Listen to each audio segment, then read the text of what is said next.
Welcome or welcome back.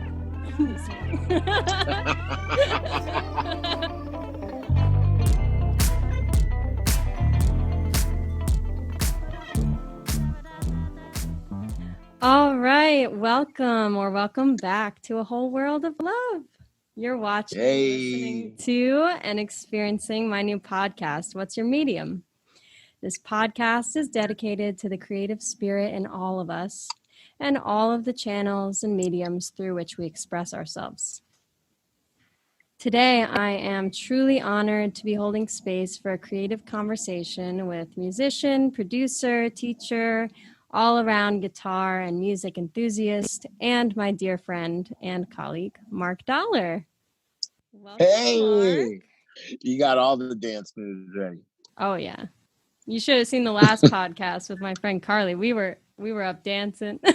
I won't make you do that today, but okay, fair enough. But I'm super excited to have you, and obviously we work together all the time, so it's nothing for us to have a creative conversation, but to be able to share that with others and share that with a whole world of love and that community, our community, my community, is really exciting. So thank you. Before we begin, just thank you. I'm super excited to be on.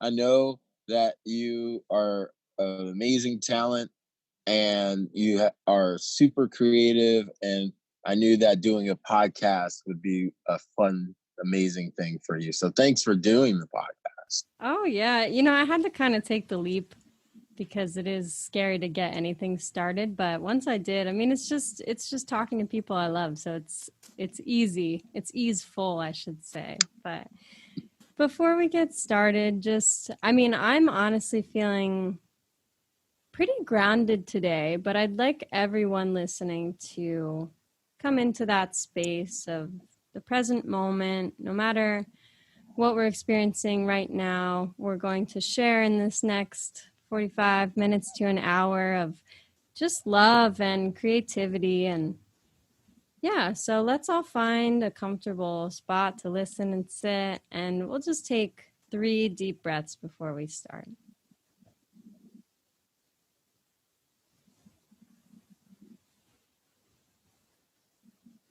And with each breath, feel your feet and your body connect with gravity and connect with our earth. And on your last breath, really tap into this room that you're in, or this space that you're in, and this body.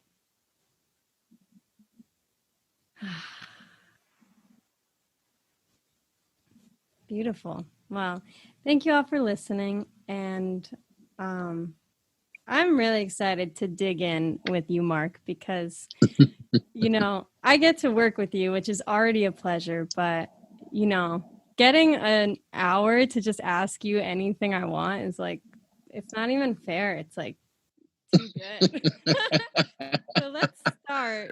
Let's go right into it, into your creative process. So obviously you are a musician and a creative in terms of your own creations, but you also hold space for other people's creations through production and all the ways in which you work together, collaborate, and help others with their vision. So how does it differ, the creative process, between working on something that maybe came from your spirit, and working through the steps of putting that out into the world, versus receiving someone else's creation, you can say, receiving someone else's creation and facilitating putting that out there? Great question. I would like to think that my workflow and my creative process stays the same. That's actually something I've been working on throughout any process of any record or any song or anything that I work on. I think that the more we kind of streamline our creative process in terms of all the technical stuff, like going from writing the songs and arranging them properly to making sure that we can get the right ideas on the production, get the right style of recordings. That's kind of something that has been kind of the baseline thing that I do, you know, and inside of there, I find all the kind of facets of creativity and the energy of that creativity. For some records, as I go through that process, I might find out that it's all in the arrangement of the record. Well, whereas in other records, it might be like, well, it's all about the musicianship and I need to focus on that. But I find that, again, as long as I keep my kind of technical, logical workflow, I like to say sometimes, as long as I keep that consistent, I can find all of the creativity that I can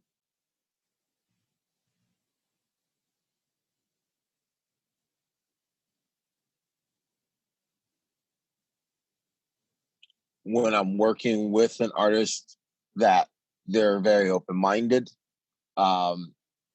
because we may go anywhere. The song might literally go from being like this pop production to like this 1920s style production, all in a matter of a few lyrics. And if that is the vibe or the vision, then I'm going to fish for that as much as I possibly can, you know?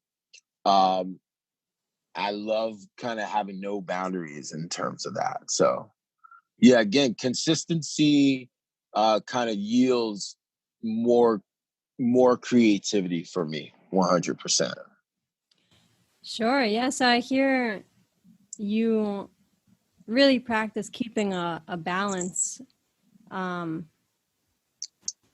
in terms of keeping that tech process the same so that there's room for spirit, so that there's room for a lot of like emotional freedom or creative freedom.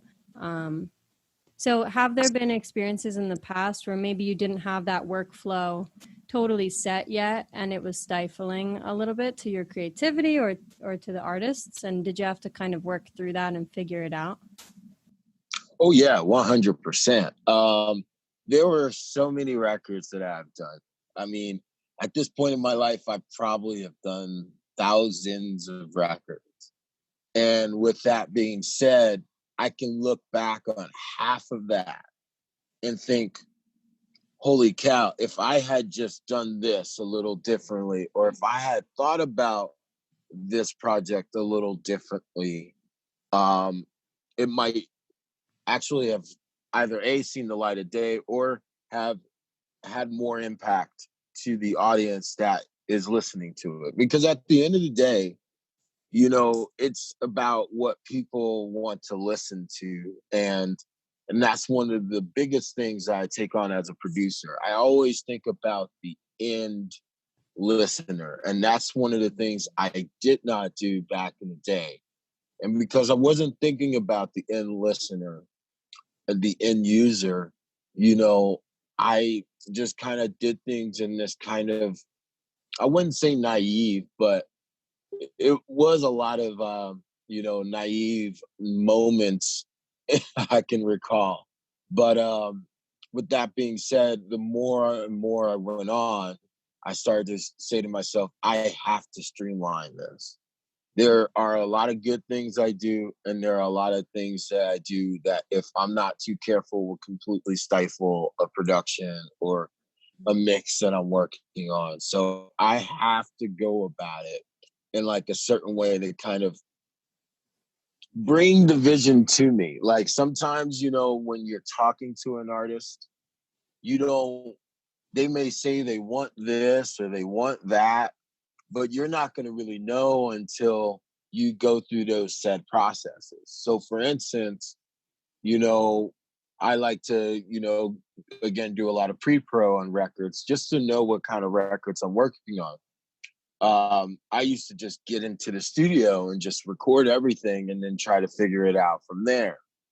And that was one of those kind of stifling production mistakes that I would run into all the time, because something would happen, I would learn something new, and it was like, oh man, like I totally wish I had known that when I was working on this production, but I already recorded everything. Right. So how am I going to be able to implement that to this production if I haven't already at least thought about it in the recording? And the recording is king.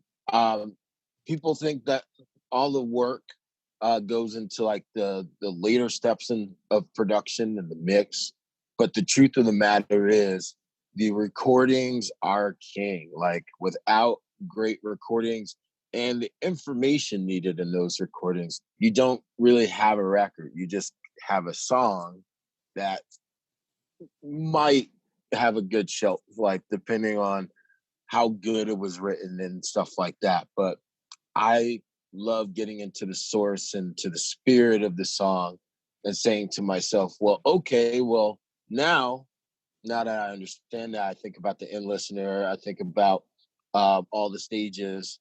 I can sit there and say, wow, like these lyrics are really cool. How about we kind of put this scenery behind it and make it sound like this type of thing? I actually was just talking to an artist the other day. She sent me this song to kind of listen to and help her kind of get ideas for. Her and the boyfriend put together the song, this, that, and the other. And, her boyfriend, he's a great producer. He's a little green to it, but he has some great ideas and some great samples. And when I first heard it, it was just like, wow, like we just need to talk about arrangement in this. But like all these samples are good. The vocals are amazing. She's an amazing singer. It's really about the arrangement. And that's where and you know this for yourself, we'll sit there and go the line, just trying to figure out what that arrangement is going to Oh, be, yeah. because that sells itself as well. Yeah. So again, all those stages have creative moments, every single one of them, from the songwriting aspect of it to the arrangement to the tracking or the pre-production to the actual tracking and production that goes along with it. All of those kind of arenas have their own kind of facets of energy and creation. So I try to just take that nice and slow and see what comes about. And I feel like that's a more rewarding process. Sure. And it's such a human process too, because, we're talking about being inspired as a human being, whether that's from your dreams, whether that's from nature, whether that's from an experience or a relationship, whether that's from a loss or a birth or an epiphany. There's so many things that move us as humans, and then we hear it in music or we see it in art. We envision um, what what medium we can use to present that to others in a way where they can actually digest our experience a little bit, maybe not even fully, but I think what we're talking about here is how we can use equipment and technology and you know use these processes that we've developed to get as close as we can to demonstrating our spirit or our inspiration to others to be received, which is, it's so human. And I think when we get into um, talking about the technical aspects of making a record or putting music out, I'm just imagining sitting here as someone, I'm imagining sitting here as someone who has never recorded but has inspiration. and how Yeah. overwhelming that can seem Oh yeah. hearing all the steps. But truly, it's just what you said, which is riding the wave of learning curve and then learning each time how to better express yourself or more succinctly express whatever the creative vision is. Um, and yeah, it is challenging. It is, Yeah. but it's so rewarding too. Each time you get better at it, and each time you hear your own music too, or someone else's, and they say, yeah, that's it. That's it. Or Yeah. or, like that feeling of like, yes, it translated is so worth the years and thousands of records, right? Would you agree? Oh yeah, 100%. I was gonna, say something to something you were just saying, was that it could be overwhelming. And yes, you're absolutely right. As a new artist, you really, if you've never seen a production session or actual album being worked on, and the amount of time that it takes for that album to, happen and be recorded and go through the process, it can be long and daunting, you know. Um, but that's one of the reasons I love, isolating each and every kind of step, because you Yeah. never know where the inspiration is going to come, or you never know where, and this is in particular to working with different people on songs in general, is that you never know where their inspiration is. Like, again, someone might bring to you a song and they may not know why they like the song. They know that they're just coming to you just to make something sound better, Mm. but they like something about the song, but they don't know what. So Yeah, it's on you to kind of sure. figure out, what is that thing? What is that thing that's going to make them say, yes, this is a song? Yeah. And sometimes it comes in the songwriting. Sometimes it comes in the arrangement and like really kind of strategizing how this should be heard. And that's one of the biggest things that I feel like when you're working with songwriters, um, they seem to like kind of forget. It's like when you meet like for instance, a guy or a girl walks into the room with an acoustic guitar, and they just hear that acoustic guitar and their vocal. However, you might hear in your head, holy cow, there could be like room for this weird, odd instrument in the corner here, stuff like that. So really presenting that to them can be really difficult. Like, okay, well, you might need two guitars to really bring out this idea. Or Sure. going back to the example with the the amazing talented artist I was talking about just earlier, where she brought me a song. I told her she has this really simple um chorus, and it's just, we are not alone. The song, when she brought it to me, it was just like, okay, she was just trying to set it up with the keys and this, that, and the other. It's like, when you're saying you're not alone, it's like you want to get right to that. So I Yeah. told her, get rid of all of that stuff. Yeah. Set me up with the two "You Are Not Alones" and get to the verse. I Mm. guarantee you're going to get more people listening to that song through and through to hear that "You Are Not Alone" part again, Right. just because you put it there, And you that's a know? mantra too, it's such a self-actualizing statement. It doesn't even need more than what it is. And that's so Exactly. powerful. So Yeah, powerful. like that song could be a 10-second record. Yeah. And it said, "You are not alone. That's You are it. not alone. Song is done. I guarantee you people would be like, yo, that song was actually That was pretty hot. cool, man. That was That hot. was, man, I That touched me. guarantee it, Yeah. No, you seriously. know?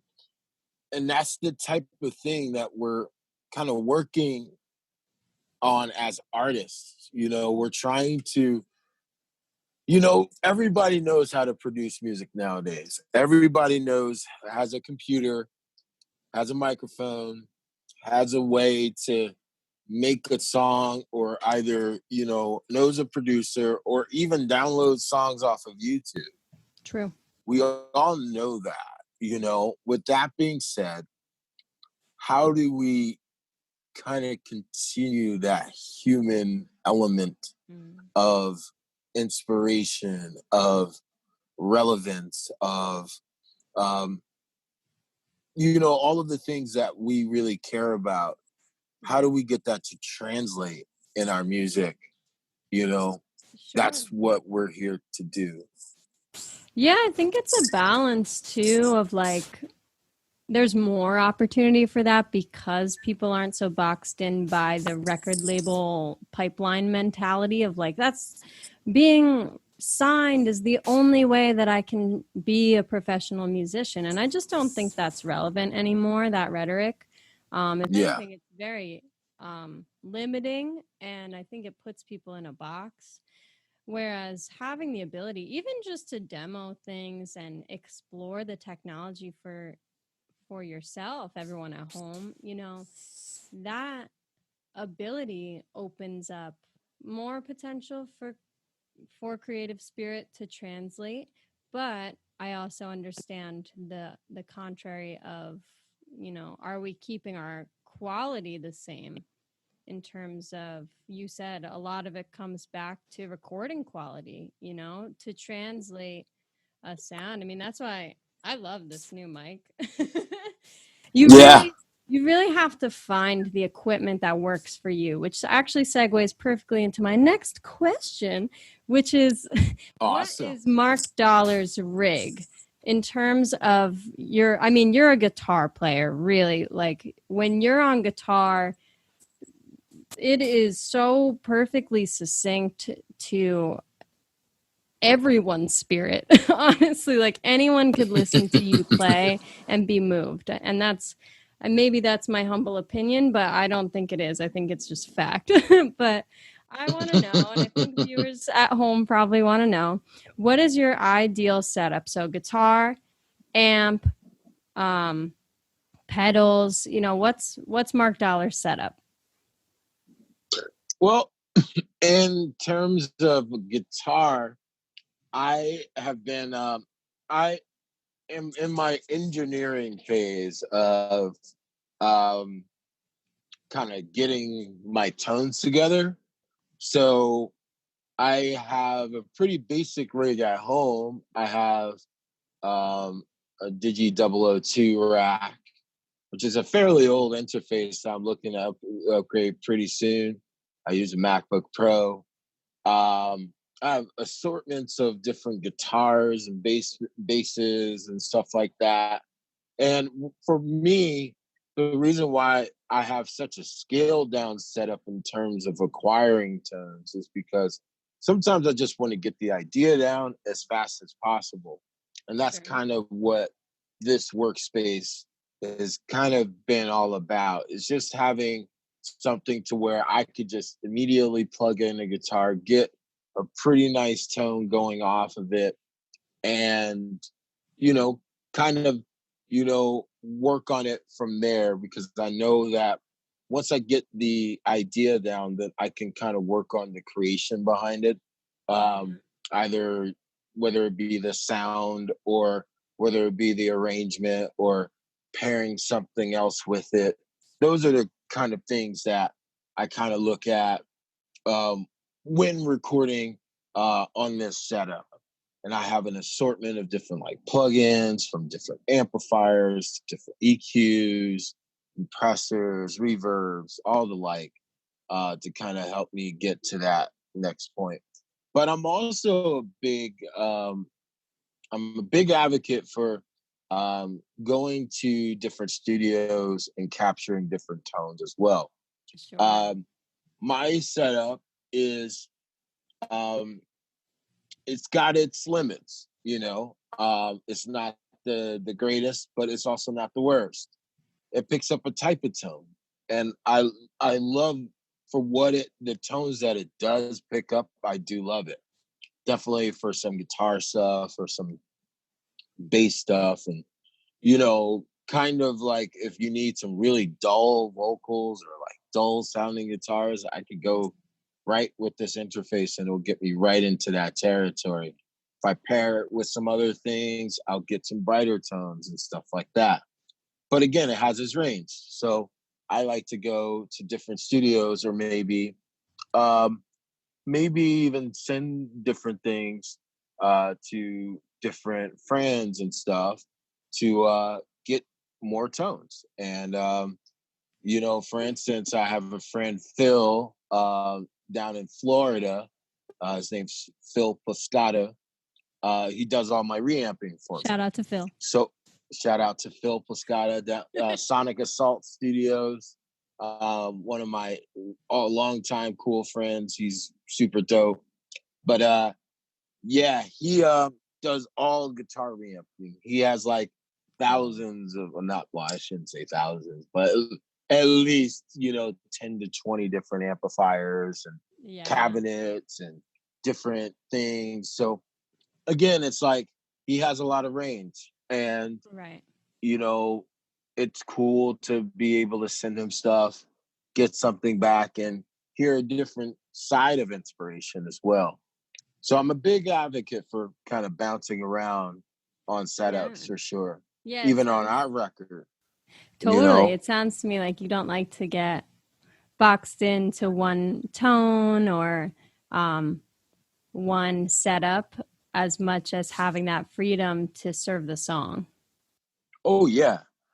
I believe interfaces and setups serve their ideas on songs just as much as the instruments do. Totally. So it's important to know the range of sound that you're trying to go for versus what you may have. And sometimes you just don't have those things, but you have good friends that do. So, it's cool to have a good community of like different musicians and different recording engineers and producers that are able to, kind of help along the way, Definitely. Yeah, which actually that leads me right into my next question, which is awesome, which is just talking about community. We both live in Essex County, and I know you lived in Newark for a while, as well as many other places, but Newark is like a center of culture, or you could even say the center of culture, at least in New Jersey. And there's so much history of jazz and music and Black community music in Newark, and like how that's expanded out and brought about so many artists who we revere today. But also it's not just about like the idolized artists. It really is about the homegrown art and community that lives with us, here in Essex County. So could you speak to how that has developed, at least in your lifetime, and how you've seen the community spheres in terms of art, music, and culture develop where we live? Awesome. Well, when I was really young, I when I lived in Newark when I was really young, Newark kind of didn't have a lot of like good resources and programs for musicians. There were a few schools like Arts High School and stuff like that. But if you wanted to be a musician, you kind of had to go into the churches. And that's where the real music community was in Newark at one and pretty much most of the time. I grew up playing in churches. There was a big quartet gospel scene down in Newark. all of these like kind of gospel groups doing like a sort of style country styled gospel with a lot of guitar influence and kind of band instrument influence and stuff like that. And that's been like kind of Newark's kind of biggest thing, along with some of the the earlier doo-wop bands and the sweet 60s and 70s soul stars like the Newark Stars and the Whispers, which were always down in Newark, and the Manhattans, while they were from New York, they always played in Newark and stuff like that. And then you had a lot of funk bands back in the 70s, like Slave, like Parliament Funkadelic would come through Newark a lot. And there was also a big house and, dance scene in Newark. House, the urban house, like Percolator and Follow Me. Those songs like that were born in the city of Newark, with a lot of the artists, Alias, tons of different, dance and house DJs. The kind of idea of the quintessential 90-minute tape, which is like an exclusive tape that you can get from DJs and stuff like that. You would only be able to buy from DJs at select stores in Newark, and that's where you would get those dance and urban house remixes and stuff. And then those people would go to the parties and stuff like that and jam those tapes and stuff like that. I wasn't a part of all of that. I was, that's too young. I was born in '85. So all that stuff was happening as I was getting older and older. But as I was getting like into my teen years, there wasn't really a lot besides going to church. And then I met, my cousin, and we kind of learned about rock music and stuff. And we started going into like the different, territories, playing different, ideas of like hardcore music and stuff like that. But after a while, we started to come back to Newark, to discover that there was a humongous hip hop scene. Humongous. We used to play with this guy named Charles Cash Bryant, who is an amazing rapper and also put out this EP. And he wanted to hire a band, and our friend Phil Silverberg was in a group with him at the time. So we started rehearsing, and lo and behold, we were doing shows for at least 400 to 600 people down in Newark in like old warehouses and stuff like that. This place called the Life Lab. I even used to have an apartment called the Carriage House, which I used to live at with my cousin Maurice and my friend Will, and at one point my friend John. And we were like literally doing different types of parties, and we had some of those performers there and stuff like that. But yeah, it was like a big time mecca for a lot of creative people. The issue that Newark goes through when it comes to creativity is that there's always gentrification. Gentrification is a rabid killer of creative places. I mean, basically, like what happens is, these places start to become populated by artists, but if there's a lot of property being, kind of monopolized for capital gain, then most people are just pretty much, left to their own devices or their own basements or the little bars and stuff like that. True. And I would like to see Newark's community base in terms of the music.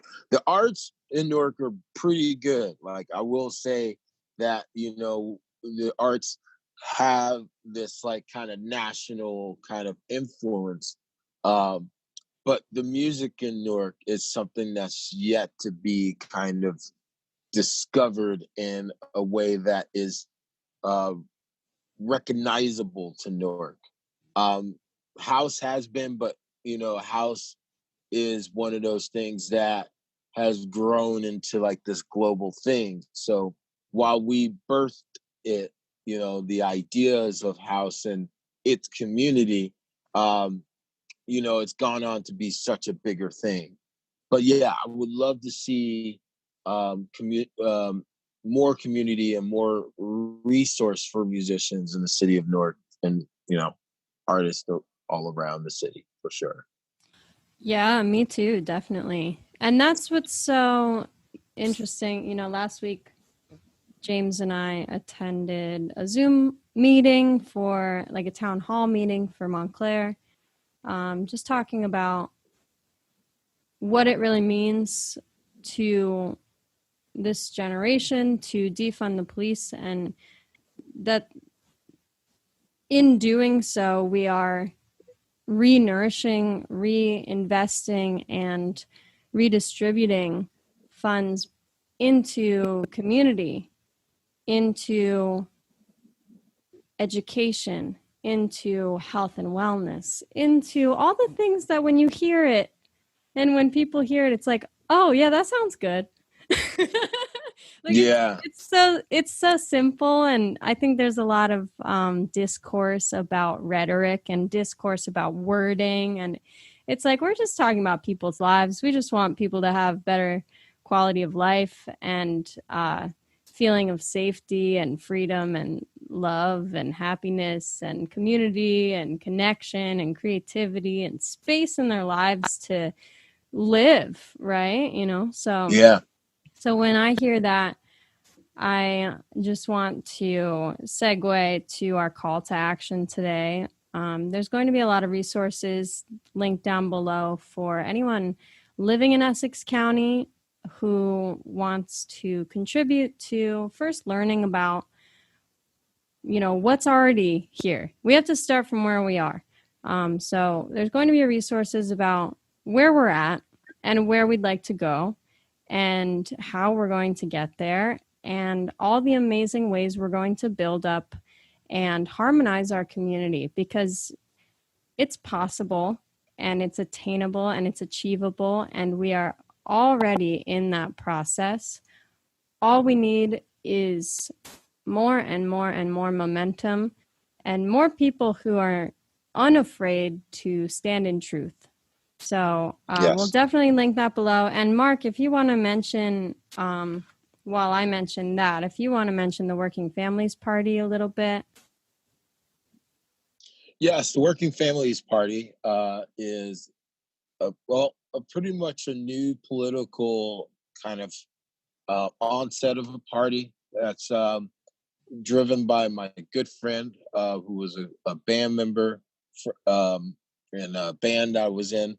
His name is Maurice Watts. I'm sorry, Maurice Mitchell. I was getting ready to say my other cousin. Shout out to my cousin, but no, it's just my other brother, brother from another mother, Maurice Mitchell.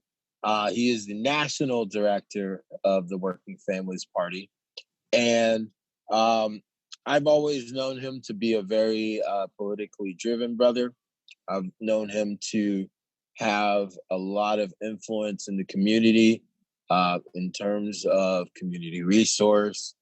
And he's always been an avid fighter for basic human rights for all people.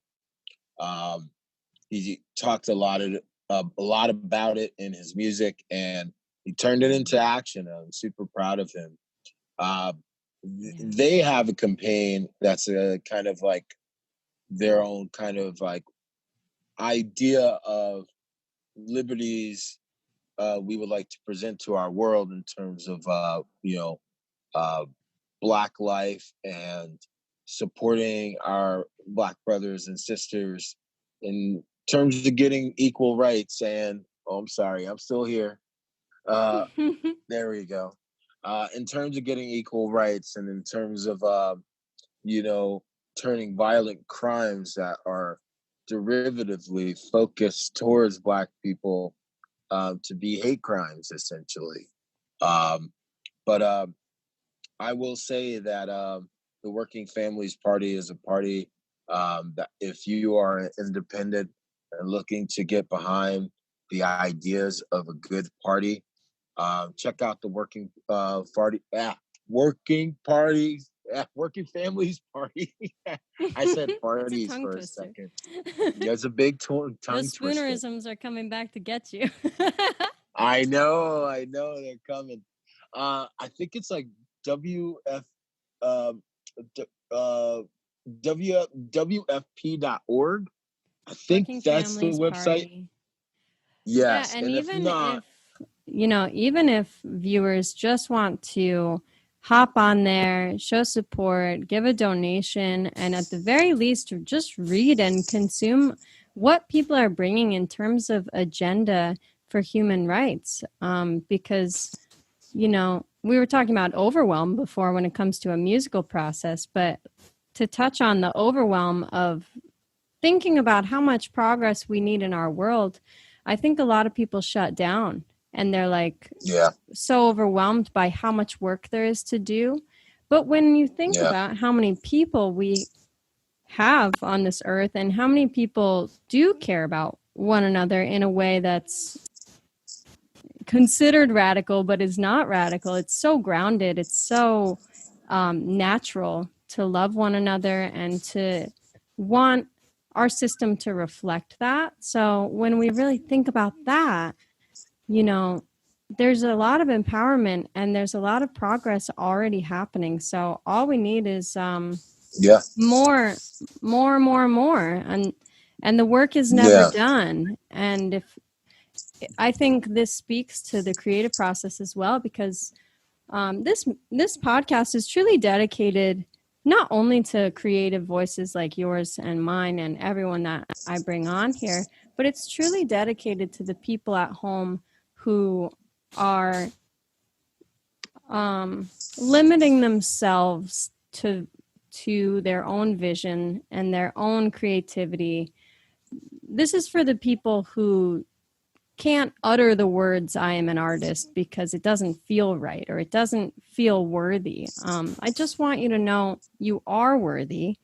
You are an artist. You are a scientist. You are a creative. You are a human being, and we are innately these things. So that applies into civil rights as well. You're a human being, and your fellow humans need you. And it's that simple. It really is. So all we need to do yeah, is keep turning back to the work. It's a small step each day. It's awareness and it's progress and it's work in action, and everything counts. Everything matters. So, you know, when you really do the work past, sharing a meme or sharing a post is not the work, even though it might be yeah, a toe dipping in there. The work, you'll know when you're doing the work because you'll feel it and you'll know, yeah, okay, yeah, that was small, but it mattered. yeah.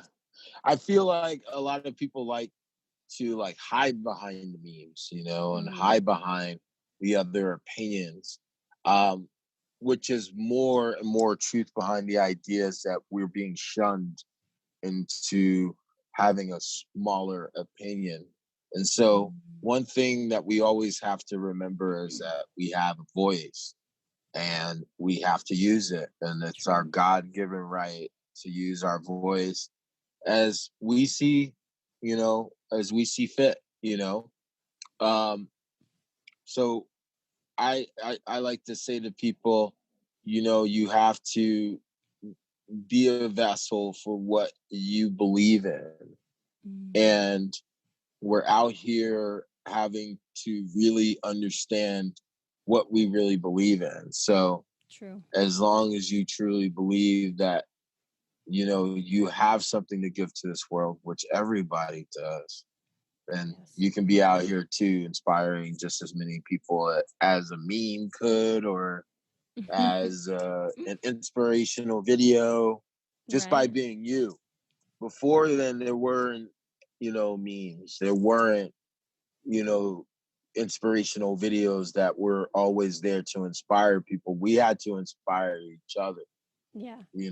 That's the generation I come from. So, we didn't need those videos, because every single day we realized what we had, and how we could support it. And, sometimes you got to work with what you got.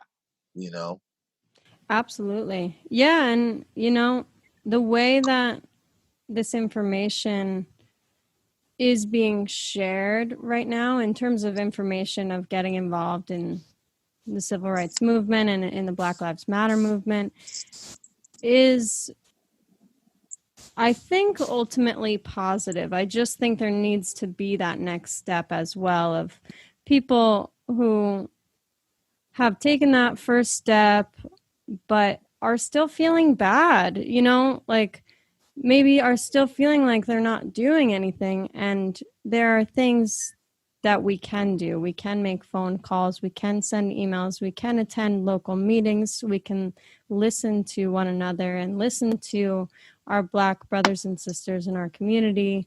And that is work that you'll feel, work that you'll know is moving us forward as a community, because that's what this is. We just want to come together so badly and all have what we deserve, right? Yes, So absolutely right. absolutely. Well, I'm glad we could shout out Maurice as well, because it really sounds like the work that he's doing is profound, and I look Yeah. forward to meeting him one day. Yeah, no, he's a really cool dude. Really busy dude, but Yeah, I bet. really cool dude in terms of what he's doing. You can check him out, Google Maurice Mitchell. And yeah, there's all types of articles on him, on his party and their progress for equality. Awesome. Well, I want to ask you about I would say, the two main projects that you're kind of working on right now, which is your Producing Music podcast and Death Metal Chicks' new record.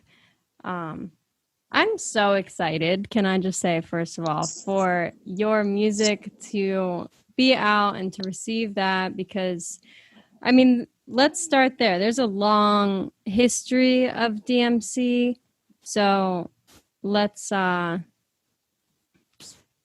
some space for a brief offering of your perspective on DMC and what it means to you, and what this record means to you. Cool. Well, in terms of Death Metal Chicks, I've always been a long fan of rock and roll. And via the color of my skin, I've had a lot of experiences in passion of loving rock and roll. Some good, some bad, some weird, some just stupid, but all encompassing to this kind of decision I made to love rock and roll. And I also got the chance to do that with my cousin Maurice, who I've known practically my entire life. And he's a drummer, and we grew up playing together, and we made that same decision together. And, if it weren't for us and our love for rock and roll music, we might have been killed in the streets, or, you know, been in gangs and stuff like that. Like, those were literally the only other things to do when we were growing up as kids. It was either Sure. play sports, which we weren't really into always doing. We were kind of the big boys of the block at the time, always eating sandwiches and stuff. But that was, besides the point. And then there were, the gang life and violence, drugs and, all of that stuff, that's what was pretty much there. It was either, as kids, we were very young. Like, that's what the choices were. And so we decided Right. music, which thankfully our family had kind of a big hand in. You know, my side of the family were there were some musicians. On Maurice's side of the family, there's tons of musicians. The guy who taught me how to play guitar, my stepdad, um, all types of different musicians. My cousin Kevin, who has passed away, Kevin Parker. Um, yeah. So without getting too crazy into it, you know, it's just been a wild ride, just in passion of loving rock music. So, you know, we decided to kind of put together a project that was meant to be simple, but kind of now is this kind of like monster of a record. As any record that I do will always kind of have that kind of, you know, idea of being this monster of a record. Um, but it's fun. It's very nostalgic to 90s hard rock, which, if you ask me, I feel like that was a progression that I wish had more space and more of a format to like really growing upon. I thought that the ideas of what, you know, bands like Nirvana and like Alice in Chains and Failure were up to were so different for their time, and got kind of swept into the whole pop market stream, and it Mm. didn't look sexy anymore when, you know, guys started, you know, losing their lives to mental health and, you Yeah. know, things of that nature. You know, it just didn't look that sexy. So, you know, the record industry wanted to do something different, and then that genre kind of died a bit. But what kind of got us into it is that there were younger kids, maybe a decade younger than us, resurging the music, like bands like Balance and Composure and Super Heaven, and other tons of other bands. This one band I love named Pity Sacks. Um, just amazing ideas into the shoegaze world, shoegaze rock, heavy rock, stuff like that. And Super Heaven was one of those bands I was like, whoa, okay, I'm all about this. So, in kind of hearing their ideas of it, we decided to kind of start that band. And yeah, we're actually, we've recorded drums. We're in the middle of recording guitars right now.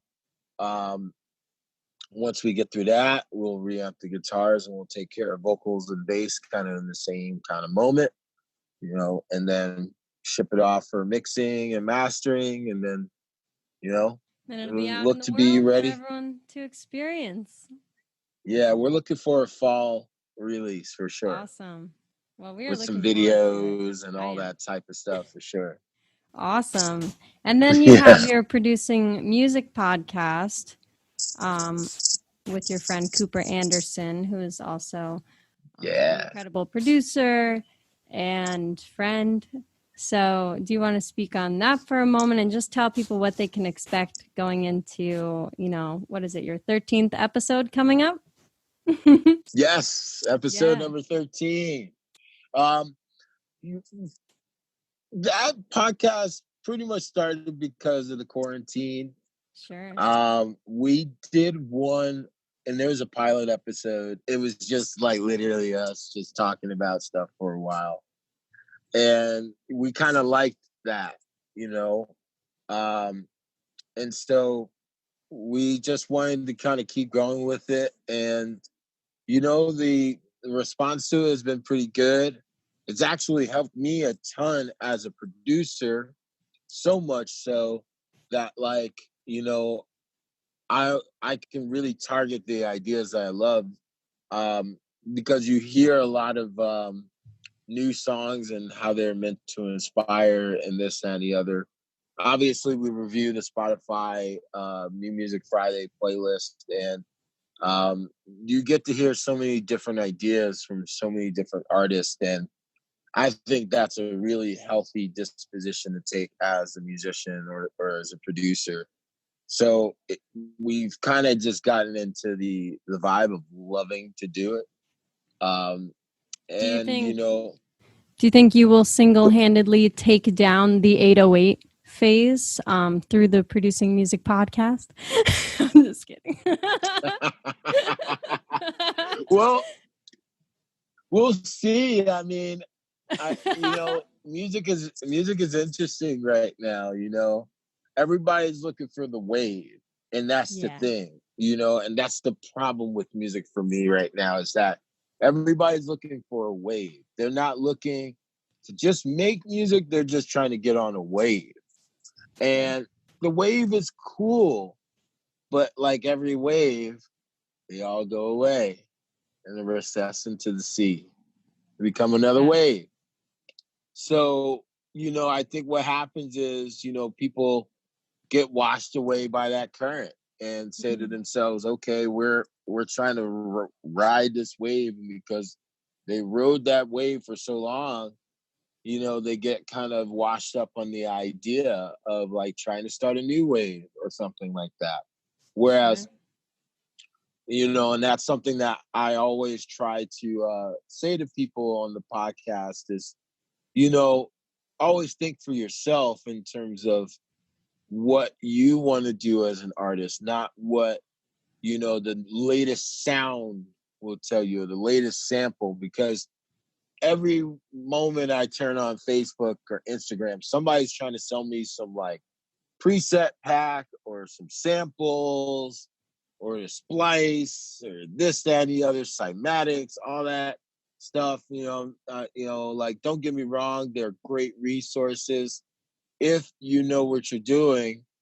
However, these guys are trying to sell this stuff to you. Like, if you use this stuff, your productions are going to be Right. way better, this, that, and the other, when Yeah. that's not it. It's about how you're thinking about this samples, whether or not the sample is right for your production. You and I were just having a conversation about vocal samples. It's just like all these different little vocal chops, and now you can kind of get the ambiance of a song, right, the right way, by just kind of having that, as an idea in your song. There's a lot of people that ride that wave.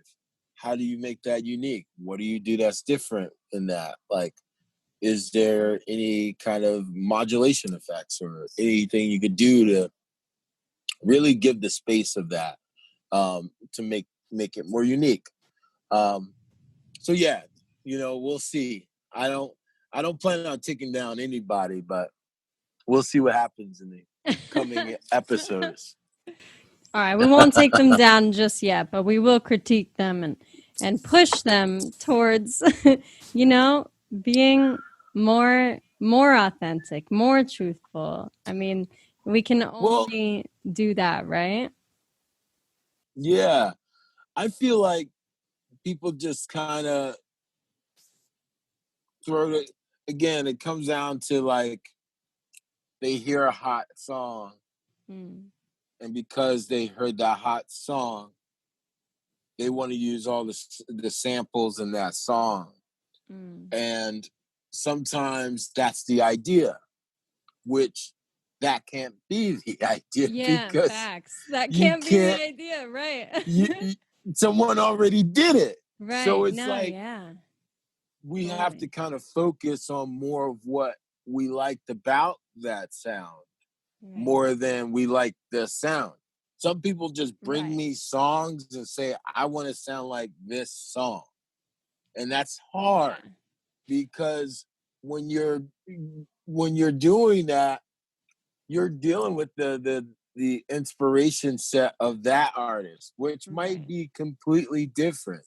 And Totally. it again comes back down to that human element. It's like, if you're trying to write a song and it's like the happiest song in the world, but I know you're sad as hell. I'm like, yo, Sure. like, you need to write the saddest song in the world, and I'm True. going to push you to write that sad song. I had to work on a record, and this is heavy to think about. Um, and this is again one of those things that I have to do as a producer. But a good friend of mine, of a record I worked on a few years ago, metal band by the name of Unkempt Harold. I'm not going to spew too many facts about the story, but um, in the time that we started pre-producing the record, the singer's daughter committed suicide. She was the age of 15. And one thing that was really hard to do, they wanted to continue the record. And I told them, I was like, and then they wanted to, talk about the experiences that they had. And I said to them, like, if you're going to do that, these are going to be really hard sessions. Yeah. Because we're going to have to go there. Right. It's not, and I know that's not easy for them. There were tons of sessions where we were broke down and crying and sitting there and like really having to really work out that idea of what that really meant. And that's how far we have to go sometimes to, get the idea out and get the idea ahead, So and to this day, those guys thank me for putting them in that position, because for what it's worth, they would not have been able to come to a sort of closure about it. Right. In order for me to get a record out of them, I had to drive them to that closure. Sure. And that was hard. But music is there for us to express ourselves in that way if it needs to, regardless of whether or not somebody wants a really happy song or a really sad song. Sure. We don't just do music just because that's what people want, Yeah, it truly has to come from our experience. I mean, to kind of end cap that, I think Herbie Hancock says it best when he says, music isn't about music. Music is about life. And we truly all have the responsibility to come back to our own storytelling voice and tell our story, because art, music, and creation, however you create, however you express yourself, is the truest form of history, but also the truest form of a healing art. So thank you for sharing that story. And thank you so much, Mark, for coming on the podcast and just sharing this beautiful conversation. You truly are a healer as well as a musician and a talent. And I look up to you and revere you and your work so much. I'm so grateful to get to work with you all the time on Sonic Compost stuff and now on Whirly, which is the upcoming EP we're working on together. That's Of Love. And yeah, you guys. Yes, that's an amazing record. I'm so excited. And you guys at home can check out godriveraudio.com. It's launching this week, so it may be up now. It may be up in a couple days, but keep your eyes out for godriveraudio.com, where you can connect with Mark and everything Mark's up to. He's such a humble artist and really is doing amazing things and always has been. So this will not be the last time, I should say, that I would like to have you on, because I feel like we could talk forever, and I know we can. Yes, we can. But I truly am honored to have you on this episode of What's Your Medium? It's been a pleasure. Thank you so much, Mark. Thank you. I love you. Love you so much. And you guys at home can check out awholeworldoflove.com. You can hop on there to join my email list and get free meditations every couple weeks, as well as organized civil rights call to actions, resources. And you can read about my story. You can hire me to play on your record, and you can hire me for a private creative healing session as well. So I can help you find your creative voice, hone in on it, and express yourself to a whole world of love. So thanks so much. See you next time, and have a beautiful day.